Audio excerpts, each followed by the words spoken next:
Mengelola uang memang kelihatannya sederhana. Kita dapat uang, kita pakai. Tapi kenyataannya, justru dari hal sesederhana itu, banyak orang terjebak dalam masalah keuangan yang serius. Bukan karena kurangnya pemasukan, tapi karena cara mengatur pengeluarannya yang salah sejak awal. Dan lucunya, banyak yang tidak sadar kalau mereka sedang membuat kesalahan besar. Baru sadar saat tagihan menumpuk, saat tabungan habis, atau ketika harus meminjam ke sana kemari untuk bertahan hidup. Uang memang tidak menjamin kebahagiaan. Tapi tanpa uang, masalah hidup bisa terasa jauh lebih berat. Bayangkan saja, ketika sakit dan tidak punya biaya berobat, ketika anak harus sekolah tapi uang sekolah belum dibayar, atau ketika harus memilih antara bayar listrik atau beli makan. Semua itu membuat kita sadar betapa pentingnya peran uang dalam kehidupan sehari-hari. Maka dari itu, kemampuan mengelola uang bukanlah hal yang bisa dianggap sepele. Sayangnya, banyak orang yang tidak pernah diajarkan soal keuangan sejak kecil. Di sekolah, kita diajarkan matematika, IPA, sejarah, tapi sangat jarang yang diajarkan bagaimana cara mengelola gaji pertama, bagaimana menghindari utang konsumtif, atau bagaimana membuat anggaran bulanan. Akibatnya, saat sudah dewasa dan mulai punya penghasilan sendiri, banyak yang kebingungan dan akhirnya terjebak dalam pola keuangan yang merugikan. Salah satu kesalahan paling umum adalah mengira bahwa banyaknya pemasukan otomatis membuat kita aman secara finansial. Padahal, seberapapun besar penghasilanmu, kalau gaya hidupmu ikut naik melebihi kemampuan, maka kamu tetap akan merasa kekurangan. Ini yang sering disebut sebagai lifestyle inflation, atau inflasi gaya hidup. Ketika gaji naik, bukannya ditabung atau diinvestasikan, malah langsung dihabiskan untuk beli barang-barang yang tidak dibutuhkan. Misalnya, dulu waktu masih bergaji 3 juta, seseorang bisa hidup cukup. Tapi begitu gaji naik jadi 7 juta, langsung cicil motor baru, nongkrong tiap malam, beli handphone keluaran terbaru, dan ikut langganan semua layanan streaming yang ada. Tanpa disadari, semua itu membuat pengeluarannya ikut naik drastis. Uang habis secepat masuknya. Akhir bulan tetap bingung karena tak ada sisa. Kesalahan lain yang juga sering terjadi adalah tidak memiliki anggaran bulanan. Banyak orang merasa cukup dengan mengira-ngira pengeluaran mereka. Mereka tahu kira-kira uangnya dipakai untuk apa, tapi tidak pernah benar-benar mencatat. Padahal, tanpa pencatatan dan perencanaan, kita mudah tergelincir pada pengeluaran impulsif. Uang mengalir begitu saja tanpa kontrol, dan tahu-tahu dompet sudah kosong. Anggaran itu ibarat peta dalam perjalanan finansial. Tanpa peta, kita tidak tahu kemana arah uang pergi, dan tidak bisa mengendalikan laju keuangan kita sendiri. Membuat anggaran bukan berarti kita pelit pada diri sendiri, tapi justru menunjukkan kedewasaan dalam mengelola kehidupan. Kita tahu prioritas, tahu batas, dan tahu kapan harus menahan diri demi tujuan yang lebih besar. Kesalahan berikutnya adalah terlalu mudah tergoda dengan diskon dan promo. Ini masalah klasik. Saat ada tulisan 50% off atau flash sale, banyak orang langsung kalap. Padahal, membeli barang diskon bukan berarti kita hemat, kalau barang itu sebenarnya tidak kita butuhkan. Banyak orang membeli karena tergoda harga murah, bukan karena memang sedang butuh. Fenomena ini sering disebut sebagai false saving. Kita merasa telah menghemat uang karena membeli barang diskon, padahal sebenarnya justru membuang uang untuk hal yang tidak esensial. Kalau dihitung, akumulasi pembelian kecil seperti ini bisa sangat besar di akhir bulan. Dan lebih parah lagi, seringkali barang-barang itu berakhir tidak terpakai. Selain itu, banyak juga yang membuat kesalahan fatal dengan tidak memiliki dana darurat. Mereka hidup dari gaji ke gaji tanpa cadangan. Ketika ada kejadian tak terduga seperti kehilangan pekerjaan, sakit, atau kendaraan rusak, mereka langsung kelabakan. Dana darurat ini sebenarnya bukan hanya penting, tapi krusial. Setiap orang seharusnya punya dana yang bisa menutup kebutuhan hidup minimal 3-6 bulan ke depan. Tanpa dana darurat, kita jadi mudah panik ketika krisis datang. Dan saat panik, keputusan yang kita ambil biasanya cenderung emosional, bukan rasional. Banyak yang akhirnya terpaksa berutang, menjual barang penting, atau meminjam dari orang lain dengan bunga tinggi. Semua itu bisa dihindari kalau sejak awal kita punya dana cadangan yang cukup.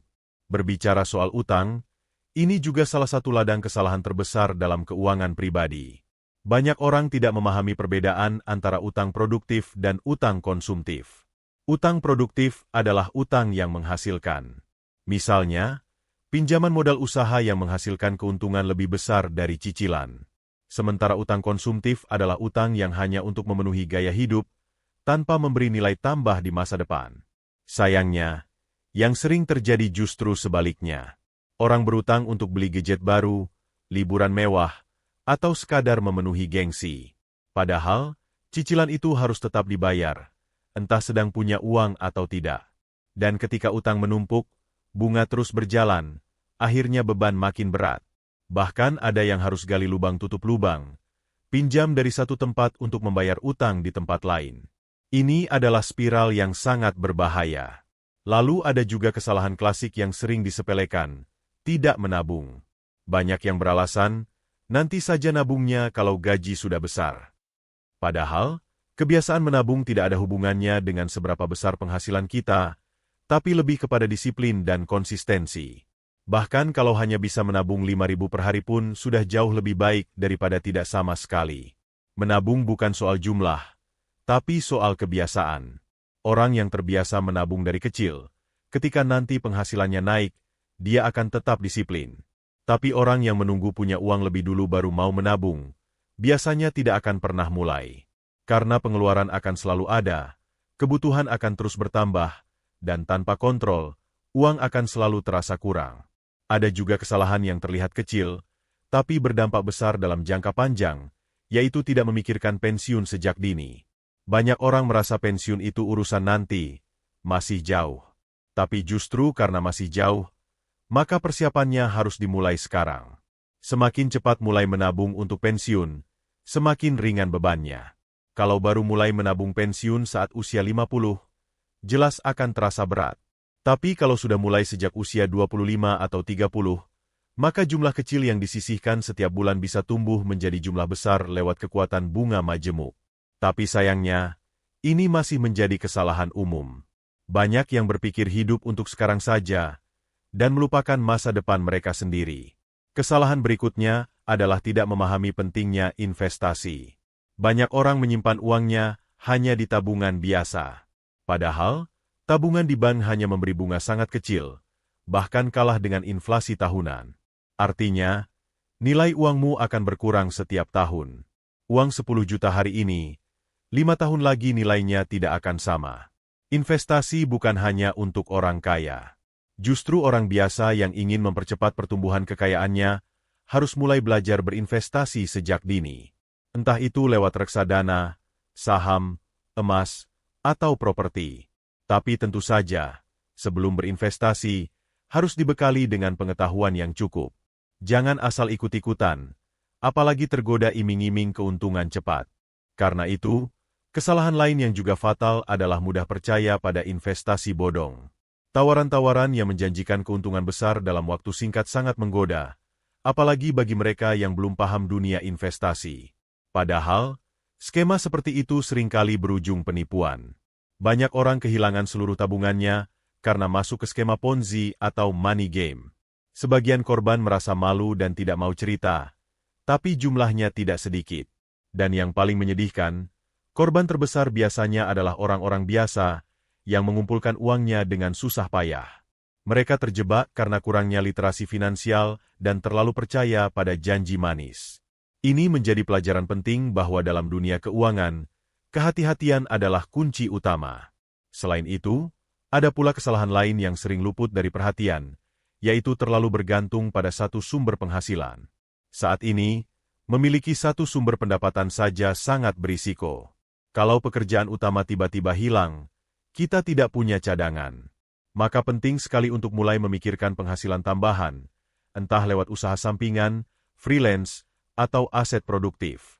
Membangun multiple streams of income atau aliran pendapatan ganda bukanlah sesuatu yang mewah, tapi sebuah keharusan.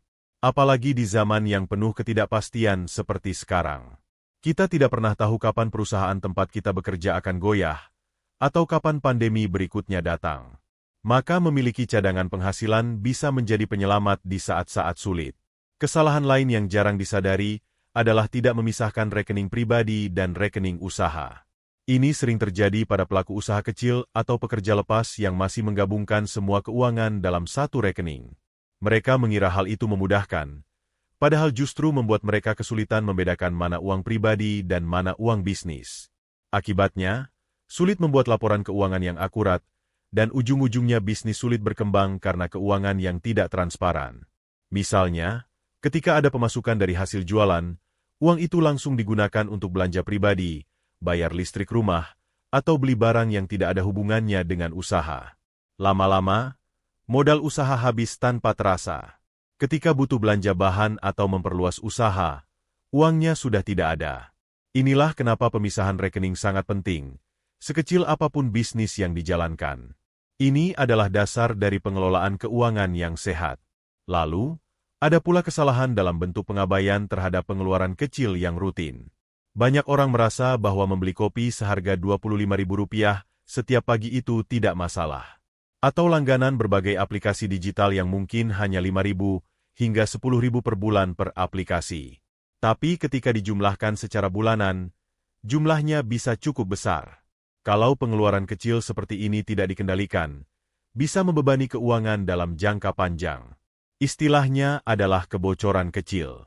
Seperti kapal besar yang bisa tenggelam hanya karena ada lubang kecil yang terus-menerus bocor. Dalam keuangan pribadi, lubang-lubang kecil ini bisa menjadi penyebab utama kenapa tabungan tidak pernah bertambah. Padahal jika dikumpulkan dan dialihkan untuk investasi atau menabung, bisa membawa dampak besar dalam waktu beberapa tahun saja. Kesalahan selanjutnya adalah terlalu mengandalkan kartu kredit untuk menutupi gaya hidup. Banyak orang melihat kartu kredit sebagai jalan pintas untuk membeli sesuatu yang belum mampu mereka beli secara tunai. Memang, kartu kredit bisa bermanfaat jika digunakan dengan bijak. Tapi jika digunakan tanpa perhitungan dan hanya untuk memuaskan keinginan sesaat, justru akan menjadi bumerang yang menyakitkan. Bunga kartu kredit sangat tinggi. Jika tidak dibayar penuh setiap bulan, jumlah utang akan terus membesar. Ada orang yang awalnya hanya utang Rp1 juta, tapi karena membayar minimum payment terus-menerus, utangnya membengkak menjadi 5 juta dalam waktu singkat. Belum lagi tekanan psikologis karena dikejar tagihan. Ini membuat banyak orang hidup dalam kecemasan finansial yang berkepanjangan. Masalah keuangan juga sering muncul karena keputusan impulsif. Misalnya, ikut arisan gadget karena teman-teman ikut, atau ikut seminar berbayar jutaan rupiah karena tergoda janji kaya dalam waktu singkat. Keputusan seperti ini sering diambil bukan karena kebutuhan, tapi karena tekanan sosial dan keinginan untuk merasa tidak tertinggal. Padahal setiap keputusan keuangan seharusnya dibuat berdasarkan pertimbangan matang, bukan emosi sesaat. Masyarakat kita sangat akrab dengan budaya, biar nggak kelihatan miskin. Banyak yang lebih memilih terlihat kaya di luar, meski sebenarnya terlilit utang di dalam. Mereka rela kredit barang-barang mahal, hanya demi pengakuan sosial. Padahal, kekayaan sejati bukan diukur dari apa yang kita tunjukkan di media sosial, tapi dari seberapa stabil dan amannya kondisi keuangan kita sehari-hari. Ada juga yang melakukan kesalahan dengan membeli barang mahal hanya karena sedang diskon besar. Misalnya, seseorang membeli tas branded seharga 5 juta yang diskon jadi 3 juta, dengan alasan lumayan hemat 2 juta. Padahal uang 3 juta itu sebenarnya bisa digunakan untuk hal yang lebih penting, apalagi jika barang itu tidak terlalu dibutuhkan. Diskon bukan berarti harus beli. Kadang, justru hemat yang sesungguhnya adalah tidak membeli sama sekali. Kesalahan berikutnya yang sering terjadi adalah terlalu menunda dalam memulai investasi. Banyak yang merasa belum cukup ilmu, atau takut rugi, sehingga terus menunggu waktu yang tepat. Padahal, waktu terbaik untuk mulai adalah sekarang. Tidak ada investasi yang benar-benar tanpa risiko. Tapi menunda terus-menerus justru membuat kita kehilangan potensi pertumbuhan. Banyak yang akhirnya menyesal karena baru berani investasi saat usia sudah tidak muda lagi. Mereka baru sadar bahwa waktu adalah aset paling berharga dalam investasi. Bunga majemuk bekerja paling baik ketika diberi waktu yang panjang. Semakin lama kamu menunda, semakin banyak potensi keuntungan yang hilang. Maka lebih baik mulai dengan sedikit dan belajar sambil jalan, daripada terus menunggu sempurna tapi tidak pernah benar-benar mulai. Ada juga yang membuat kesalahan dengan mengabaikan asuransi.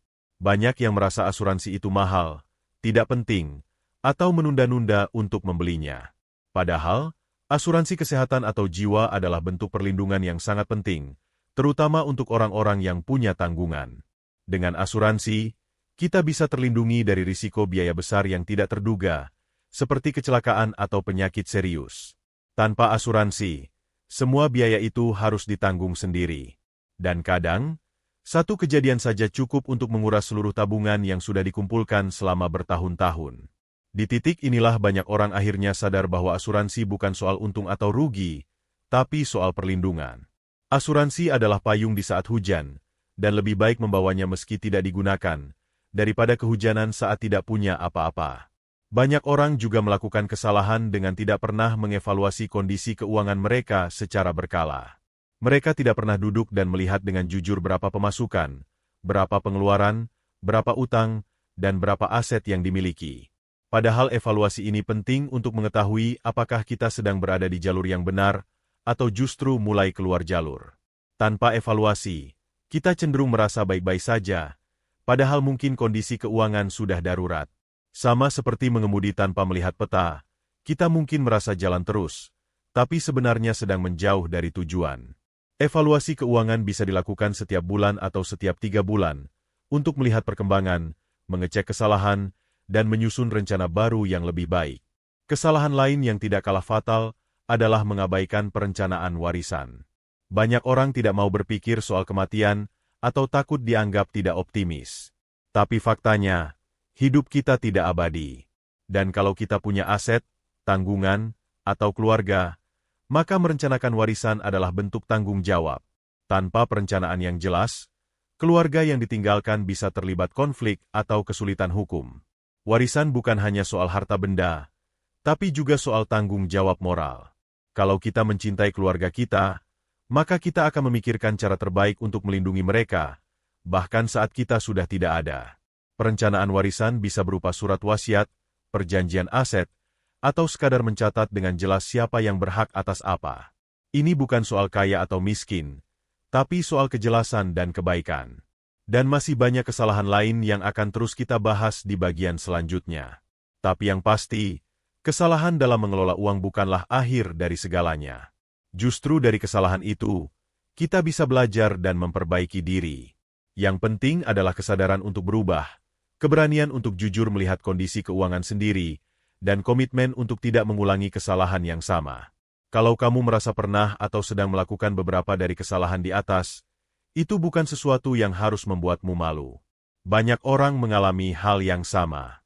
Tapi sekarang kamu tahu, dan kamu punya pilihan. Kamu bisa terus menjalani hidup dengan cara lama yang membuat stres dan kacau, atau kamu bisa mulai langkah baru menuju hidup yang lebih tertata, tenang, dan penuh kendali. Salah satu kesalahan yang sangat sering terjadi, tapi tidak terasa langsung dampaknya, adalah terlalu fokus pada menambah penghasilan, tapi tidak memperbaiki pola pengeluaran. Banyak orang berpikir bahwa solusinya adalah selalu mencari penghasilan tambahan, lembur lebih lama, atau membuka usaha sampingan. Tapi tanpa memperbaiki pola konsumsi dan cara berpikir tentang uang, seberapa besar pun uang yang masuk, tetap akan terasa kurang. Ini seperti ember bocor yang terus dituang air. Bukan soal seberapa banyak air yang masuk, tapi soal seberapa besar kebocoran yang harus ditambal. Banyak orang yang gajinya naik setiap tahun, tapi tetap merasa hidupnya tidak maju. Alasannya sederhana, gaya hidup ikut naik tanpa kendali. Kenaikan gaji langsung diikuti dengan pembelian gadget baru, cicilan mobil lebih mahal, atau pindah ke apartemen yang lebih mewah. Akhirnya, tidak ada sisa untuk ditabung atau diinvestasikan. Masalahnya bukan hanya pada nominal, tapi pada mentalitas.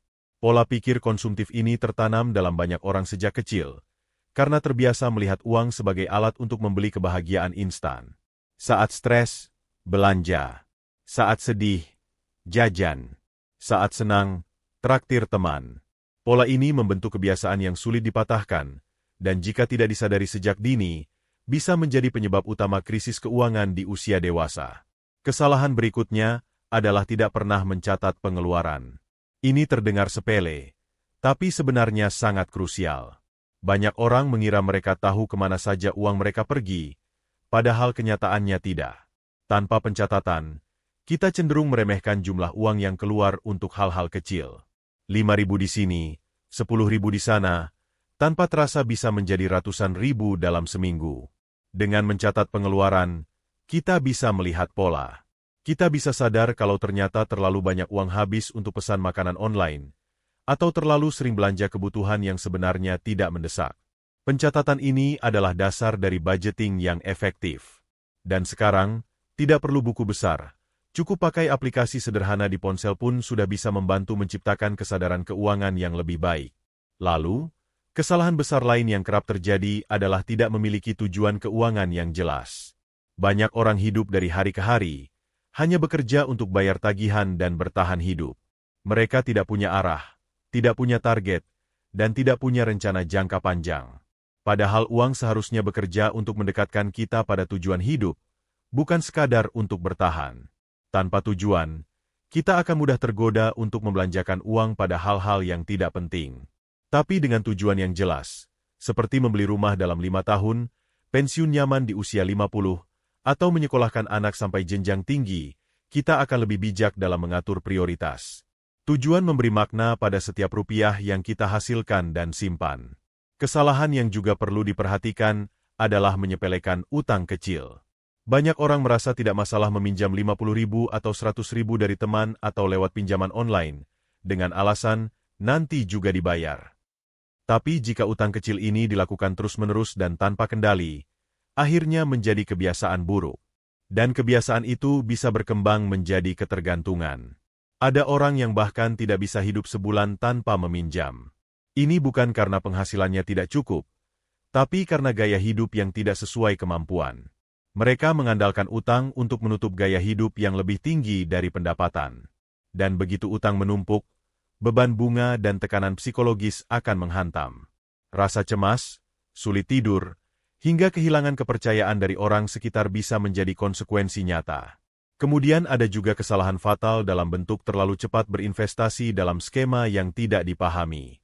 Banyak orang tergiur dengan janji profit tinggi dalam waktu singkat, dan langsung menaruh uangnya tanpa benar-benar mengerti cara kerja investasinya. Mereka percaya testimoni di media sosial, ikut tren yang sedang viral, atau bahkan menyerahkan uang pada orang lain tanpa perjanjian yang jelas. Banyak kasus penipuan investasi bermula dari ketidaktahuan dan keserakahan. Orang ingin cepat kaya, tanpa belajar terlebih dahulu. Mereka tidak tahu bahwa semakin tinggi imbal hasil yang dijanjikan, semakin tinggi pula risikonya. Ironisnya, banyak yang justru menolak investasi yang legal dan terdaftar karena imbal hasilnya kecil, tapi malah menyerahkan uang ke skema bodong karena tergoda janji cuan besar dalam seminggu. Padahal prinsip utama dalam investasi adalah pahami dulu sebelum membeli. Jangan beli karena ikut-ikutan. Jangan investasikan uang yang kamu sendiri tidak rela kehilangan. Dan yang paling penting, jangan taruh semua telur di satu keranjang. Diversifikasi bukan sekadar teori, tapi perlindungan terhadap kemungkinan terburuk. Kesalahan lain yang sering luput dari perhatian adalah terlalu tergantung pada satu sumber penghasilan. Banyak orang merasa aman karena punya pekerjaan tetap atau bisnis yang berjalan lancar. Tapi ketika pandemi datang, krisis ekonomi terjadi, atau perusahaan tempat mereka bekerja mengalami PHK massal, baru mereka sadar bahwa keamanan itu semu. Mereka panik, tidak siap, dan terjebak tanpa cadangan. Diversifikasi penghasilan sangat penting.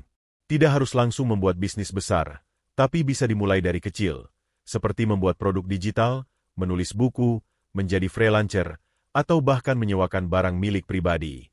Dengan banyak sumber penghasilan, ketika satu pintu tertutup, kita masih punya pintu lain yang terbuka. Dan ini bukan hanya soal uang, tapi juga soal rasa aman dan ketenangan mental. Banyak juga yang melakukan kesalahan dengan terus bekerja keras, tapi lupa mengembangkan keterampilan baru. Di zaman yang terus berubah, stagnasi keterampilan sama dengan kemunduran. Kalau kamu tidak belajar hal baru, maka suatu saat kamu akan digantikan oleh orang lain yang lebih siap. Dan saat kamu kehilangan penghasilan utama, kamu tidak punya keahlian lain untuk bertahan. Peningkatan skill adalah bentuk investasi diri yang paling penting. Entah itu belajar pemasaran digital, desain, coding, menulis, public speaking, atau sekadar memperdalam pengetahuan industri tempat kamu bekerja. Dunia bergerak cepat, dan orang yang bisa bertahan bukan yang paling kuat atau paling cerdas, tapi yang paling adaptif. Jangan sampai kamu bekerja 10 tahun, tapi hanya mengulang tahun pertama sebanyak 10 kali. Salah satu jebakan paling klasik dalam keuangan adalah gaya hidup pamer. Ingin selalu tampil wah di depan orang lain, padahal sebenarnya sedang berjuang di belakang layar. Media sosial memperparah ini. Orang merasa harus selalu terlihat sukses, bahagia, dan kaya. Padahal kenyataannya bisa sangat berbeda.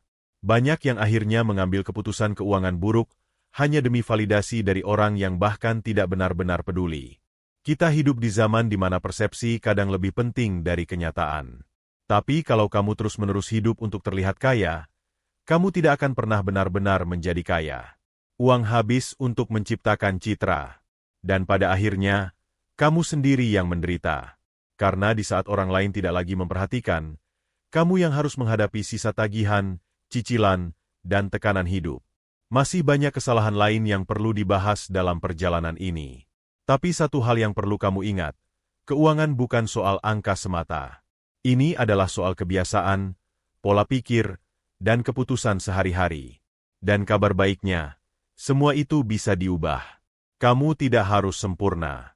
Kamu hanya perlu sadar dan mulai mengambil langkah kecil yang lebih bijak dari kemarin. Kesalahan lain yang kerap terjadi namun sering tidak disadari adalah menggunakan uang sebagai pelarian emosi. Banyak orang menghabiskan uang bukan karena mereka butuh sesuatu, tapi karena sedang stres, kecewa, marah, atau bahkan bosan. Istilahnya, emotional spending. Ini adalah pola yang sangat umum, dan sangat berbahaya jika tidak dikendalikan. Contohnya sederhana. Setelah hari kerja yang melelahkan, seseorang membuka aplikasi belanja online dan mulai memasukkan barang-barang ke keranjang hanya untuk meredakan stres. Atau setelah putus cinta, langsung pergi ke mall dan menghabiskan jutaan rupiah untuk barang yang tidak direncanakan.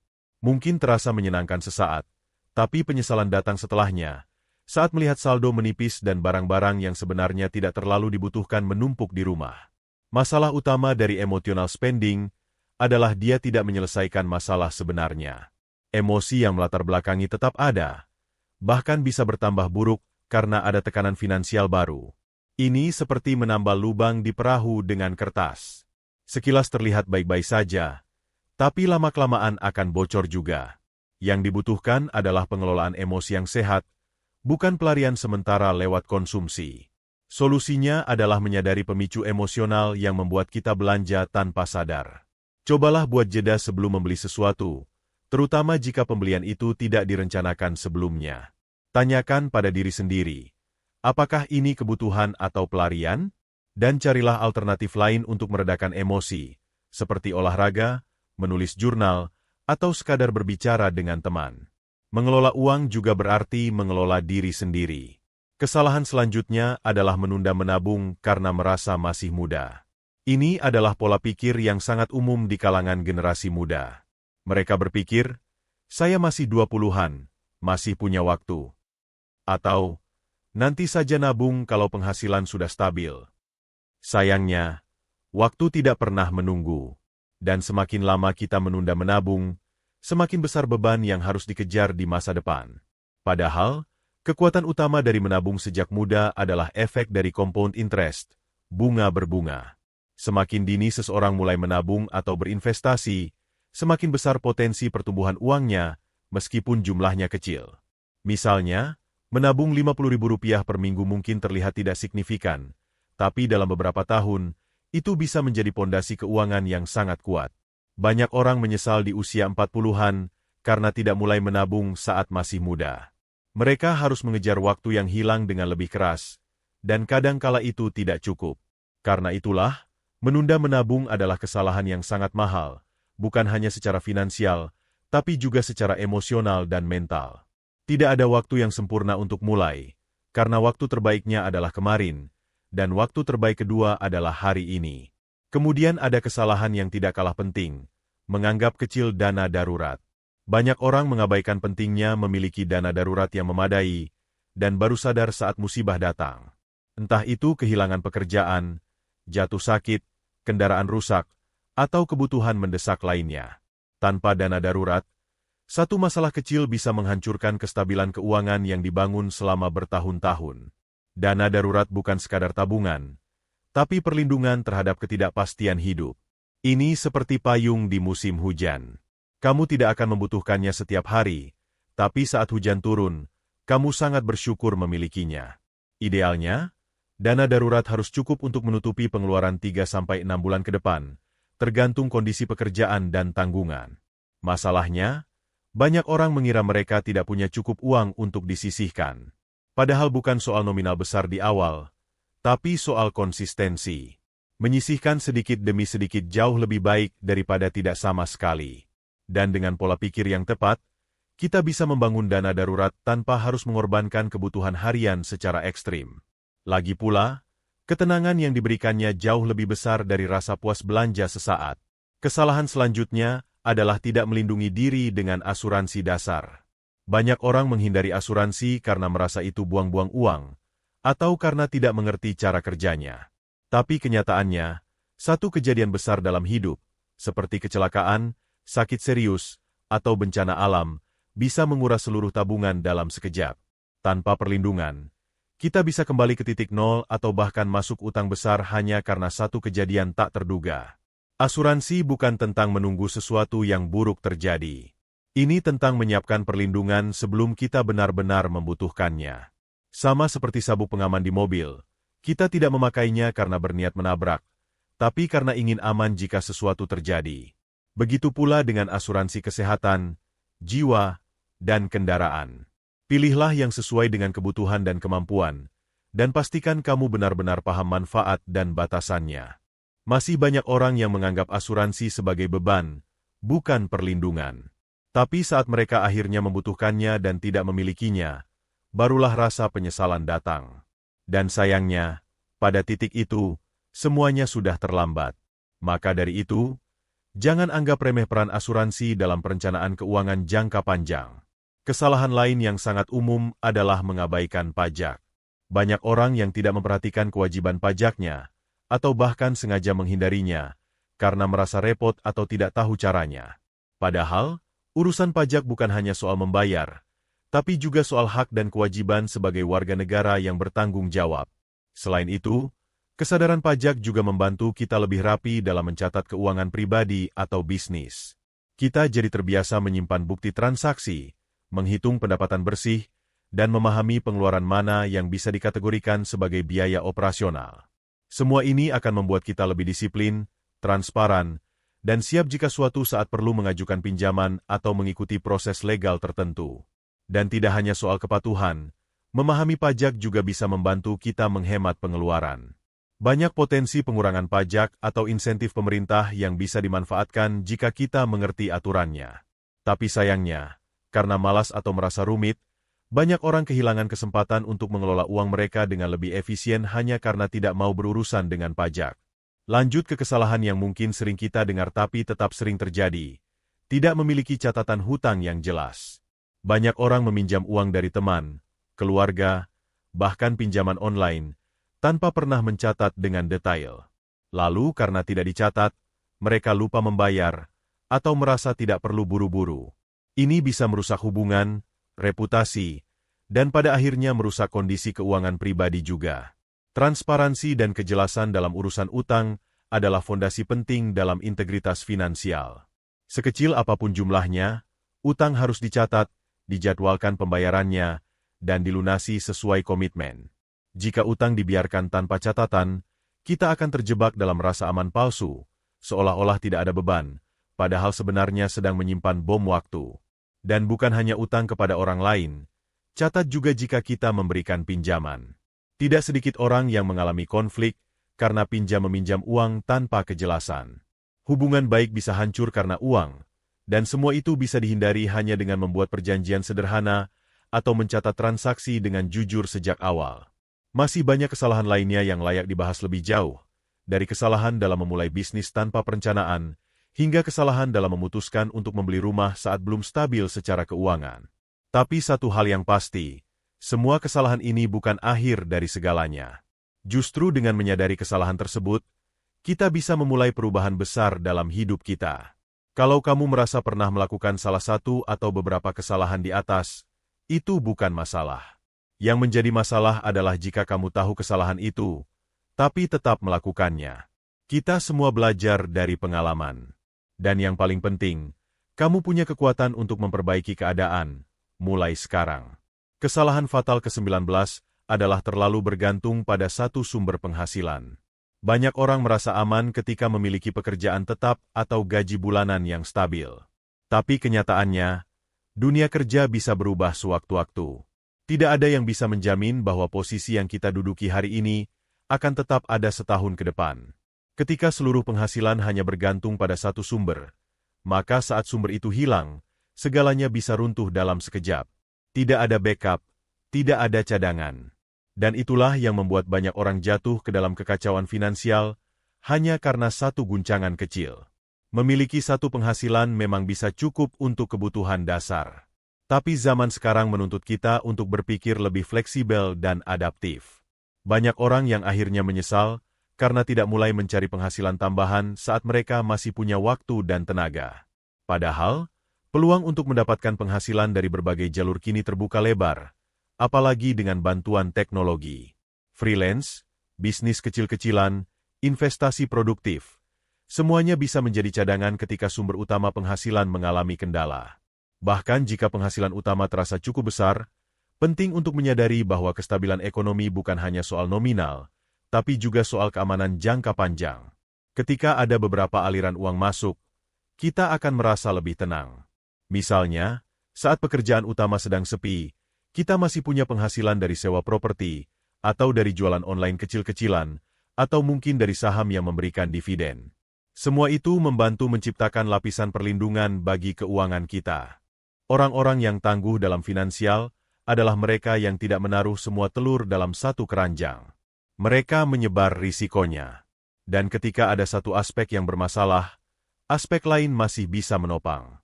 Inilah prinsip diversifikasi yang sering dibahas dalam dunia investasi, tapi seharusnya juga diterapkan dalam pengelolaan penghasilan sehari-hari. Jadi, jika sampai hari ini kamu masih hanya mengandalkan satu gaji saja, sekarang adalah saat terbaik untuk mulai berpikir lebih jauh. Apa yang bisa kamu lakukan di luar pekerjaan utama? Apakah kamu bisa menjual keahlianmu secara freelance? Apakah ada hobi yang bisa menghasilkan? Atau, apakah kamu bisa mulai menabung dan mengarahkan dana itu untuk investasi kecil yang bisa tumbuh seiring waktu? Kesalahan ke-20 adalah tidak melibatkan pasangan dalam keputusan finansial.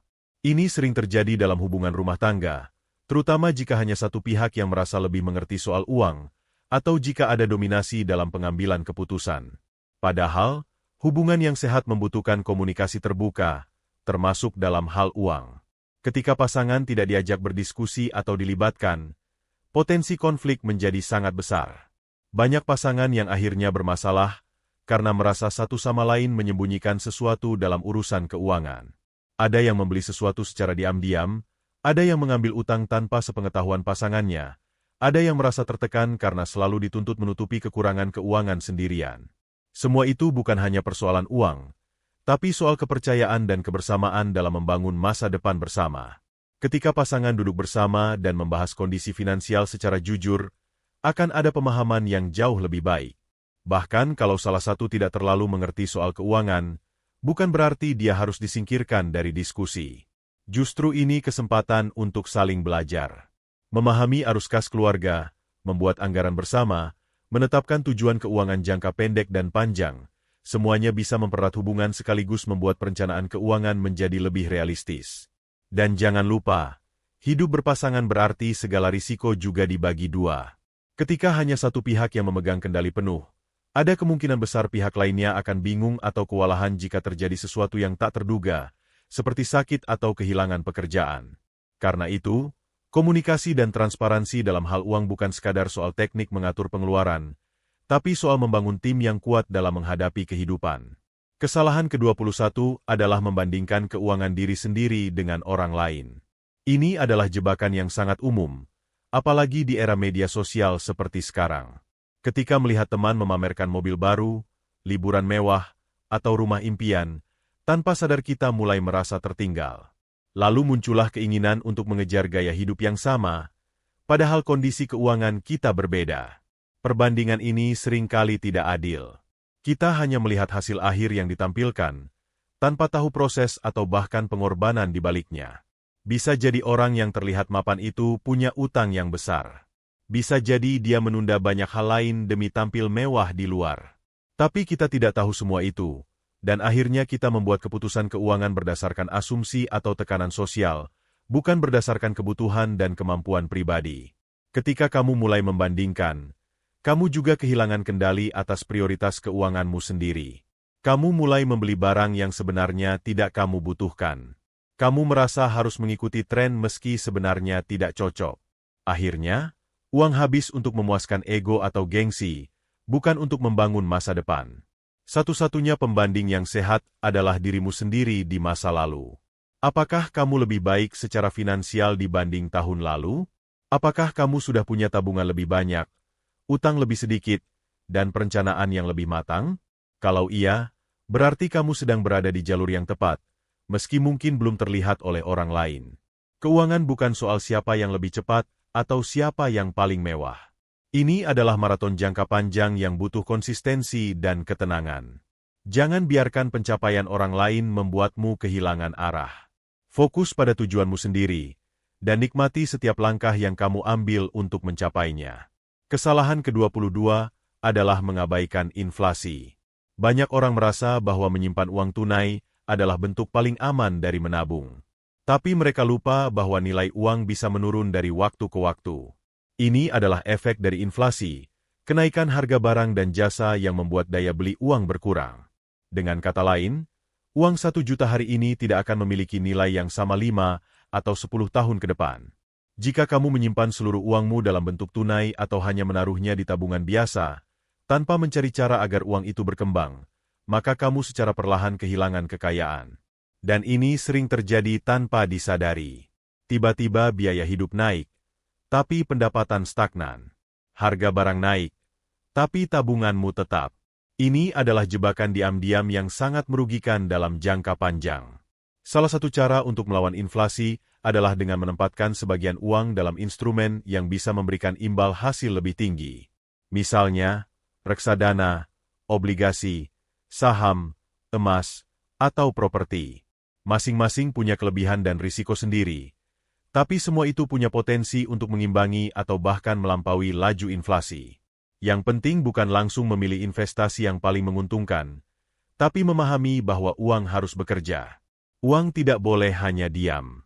Uang yang mengendap tanpa berkembang sama saja dengan membiarkannya terkikis pelan-pelan. Bahkan menunda belajar tentang investasi karena takut rugi juga merupakan bentuk pasif terhadap inflasi, dan itu sangat berisiko. Jadi, jika kamu belum pernah mempertimbangkan inflasi dalam perencanaan keuanganmu, sekarang saatnya mulai mengubah cara pandang. Jangan hanya fokus pada jumlah uang yang kamu miliki, tapi juga pada nilai dan kekuatan beli uang itu di masa depan. Karena pada akhirnya, yang kamu butuhkan bukan sekadar uang yang banyak, tapi uang yang cukup untuk mempertahankan kualitas hidupmu sepanjang waktu.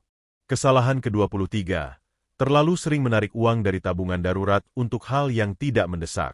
Salah satu kesalahan paling umum yang sering dilakukan banyak orang dalam mengelola keuangan adalah terlalu sering menggunakan tabungan darurat untuk hal-hal yang sebenarnya bukan kondisi darurat. Padahal, tabungan darurat bukan sekadar dana cadangan biasa, melainkan penyelamat finansial yang harus dijaga dengan sangat ketat. Tabungan darurat ini dibuat khusus untuk menghadapi situasi tak terduga yang sifatnya mendesak dan bisa berdampak besar terhadap kestabilan keuangan. Contohnya, kehilangan pekerjaan secara tiba-tiba, kecelakaan yang memerlukan biaya pengobatan mendesak, atau kebutuhan mendadak lain seperti perbaikan rumah akibat bencana. Dana ini ibarat pelampung saat kita sedang terombang-ambing dalam gelombang masalah finansial yang besar. Namun sayangnya, banyak orang yang menganggap tabungan darurat sebagai tambahan dana yang bisa diambil kapan saja.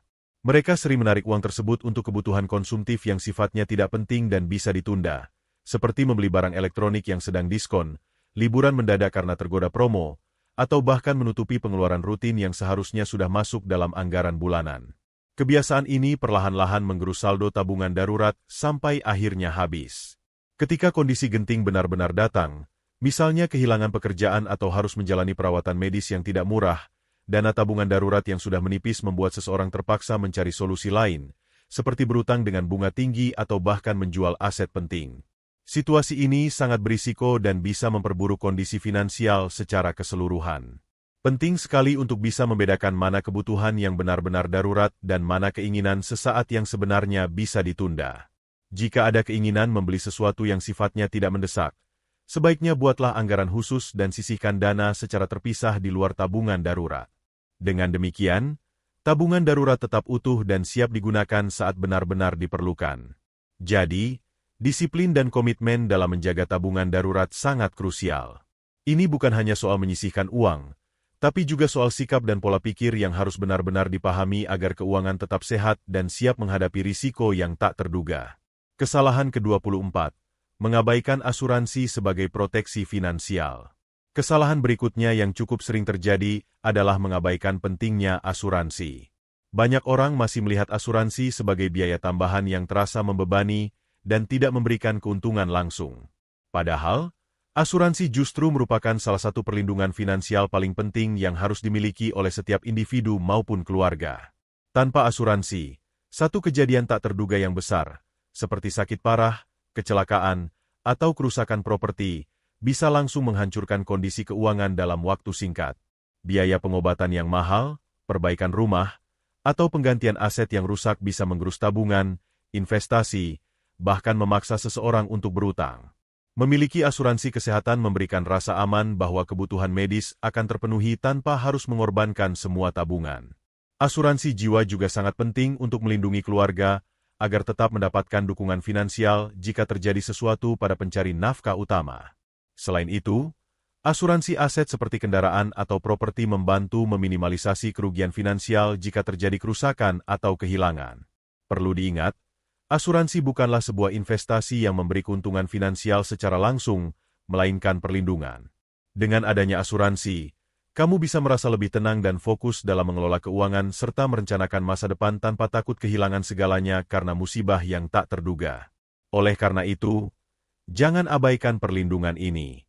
Pilihlah produk asuransi yang sesuai dengan kebutuhan dan kemampuan finansial. Mulailah dengan asuransi dasar seperti kesehatan dan jiwa, kemudian perlahan tambah sesuai dengan kebutuhan yang berkembang. Kesalahan ke-25. Tidak mengelola kartu kredit dengan bijak.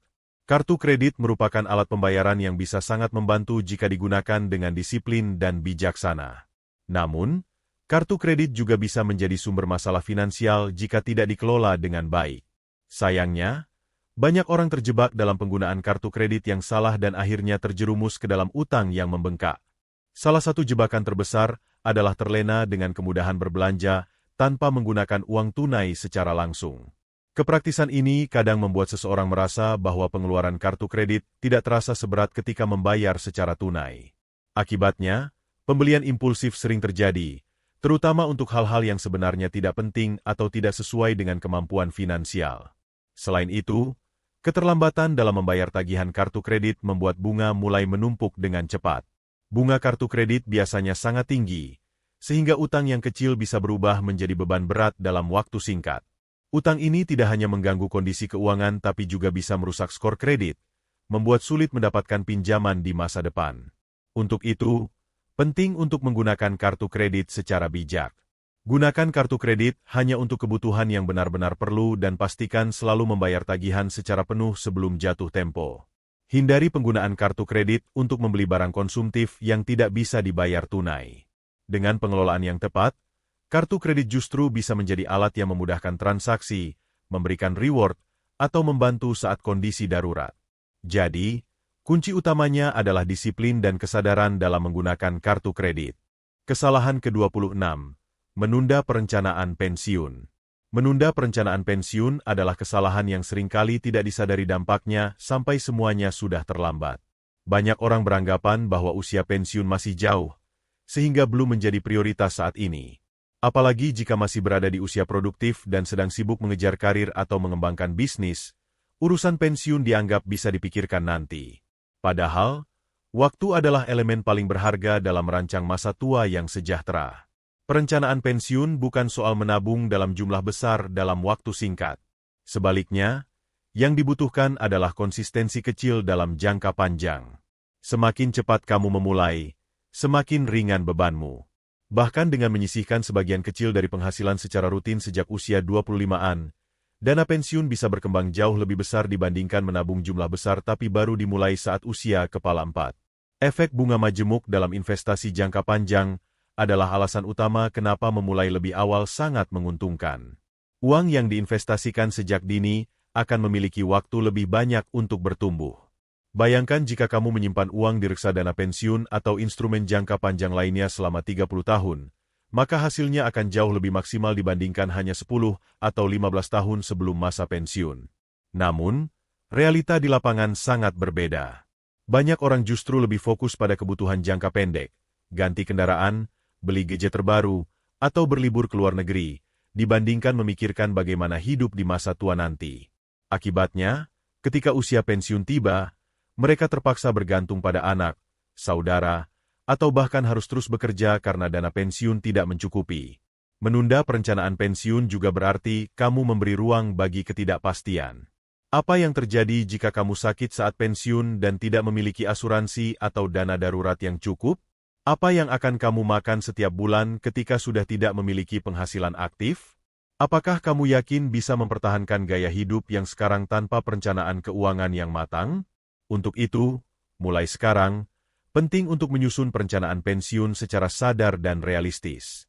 Tentukan kapan kamu ingin pensiun, berapa besar kebutuhan hidup per bulan saat pensiun nanti, dan bagaimana kamu akan mencapainya.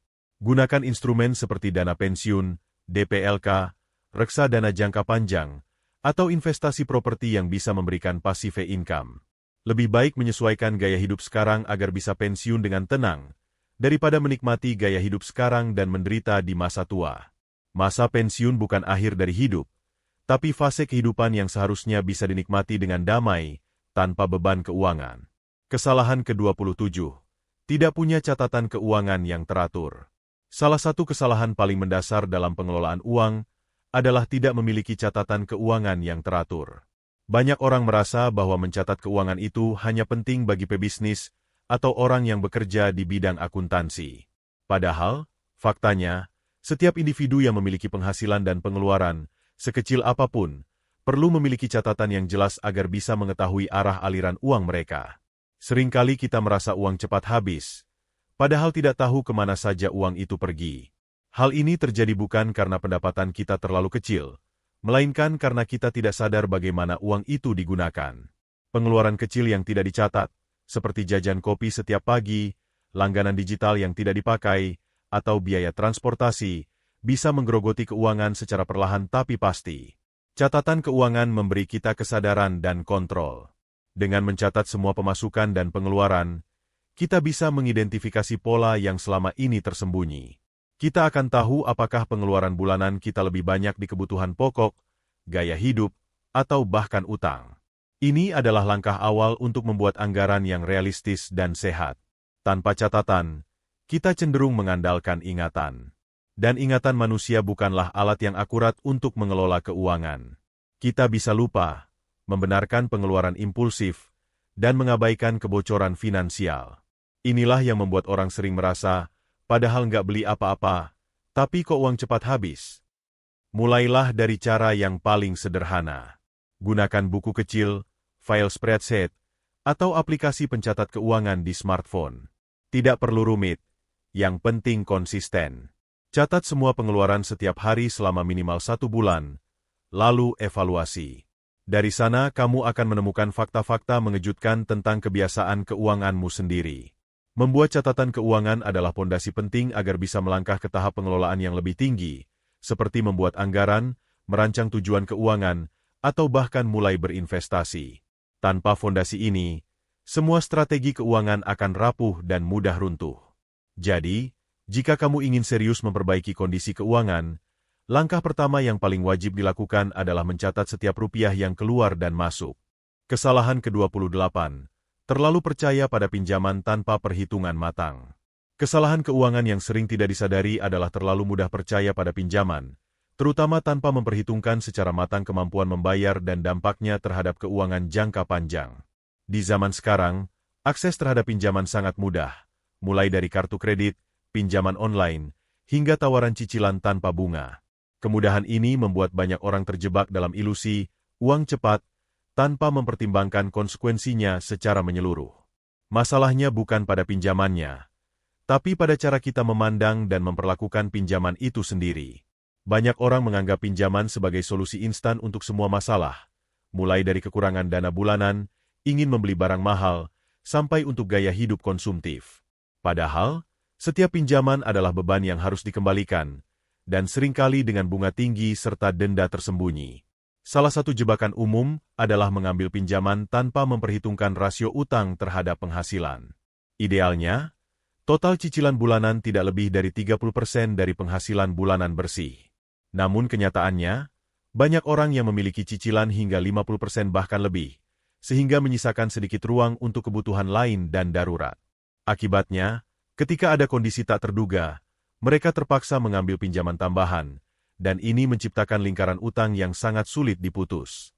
Selain itu, terlalu percaya pada pinjaman juga sering membuat seseorang abai dalam membaca syarat dan ketentuan. Misalnya, hanya karena bunga 0%, orang tergiur mengambil cicilan tanpa menyadari ada biaya administrasi besar, penalti jika telat bayar, atau perubahan suku bunga di tengah jalan. Hal seperti ini bisa menyebabkan beban jauh lebih besar dari yang dibayangkan di awal. Sebelum memutuskan untuk meminjam uang, selalu lakukan perhitungan yang realistis. Apakah pinjaman ini benar-benar perlu? Apakah kamu bisa membayarnya tepat waktu tanpa mengorbankan kebutuhan pokok? Apakah ada alternatif lain selain berutang? Jika jawabannya ragu-ragu, sebaiknya tunda dulu dan fokus pada perencanaan yang lebih sehat. Utang bukanlah musuh, tapi juga bukan teman jika tidak dikendalikan dengan bijak. Mengelola pinjaman butuh disiplin, logika, dan perencanaan. Jika memang harus berutang, pastikan untuk memilih penyedia pinjaman yang legal, transparan, dan memiliki reputasi baik. Bandingkan bunga, tenor, dan total pembayaran. Jangan hanya terpaku pada nominal cicilan bulanan, tapi lihat total beban jangka panjangnya. Dengan begitu, kamu bisa menghindari jebakan keuangan yang terlihat mudah namun berdampak berat di kemudian hari. Kesalahan ke-29, mengabaikan pendidikan finansial. Kesalahan berikutnya yang sering diremehkan namun berdampak besar dalam jangka panjang adalah mengabaikan pendidikan finansial. Banyak orang merasa bahwa pengetahuan tentang uang cukup dipelajari secara alami dari pengalaman hidup. Padahal, dalam dunia yang semakin kompleks seperti sekarang, ketidaktahuan tentang keuangan pribadi bisa sangat mahal harganya. Pendidikan finansial bukan hanya soal menghitung uang atau tahu cara menabung. Ini adalah bekal penting untuk memahami bagaimana uang bekerja, bagaimana membuat uang bertumbuh, dan bagaimana menghindari keputusan keuangan yang merugikan. Tanpa pemahaman yang memadai, seseorang bisa terjebak dalam pola hidup konsumtif, mengambil investasi bodong, atau bahkan bangkrut karena salah langkah. Coba perhatikan, seberapa sering kita diajari cara membuat anggaran pribadi di sekolah? Atau diajarkan cara memilih asuransi, investasi, atau mengelola risiko keuangan? Jawabannya, hampir tidak pernah. Inilah yang menyebabkan banyak orang dewasa secara usia, tapi masih anak-anak dalam mengelola uang. Mereka punya penghasilan, tapi tidak tahu bagaimana mengaturnya agar bisa mencukupi hari ini dan masa depan.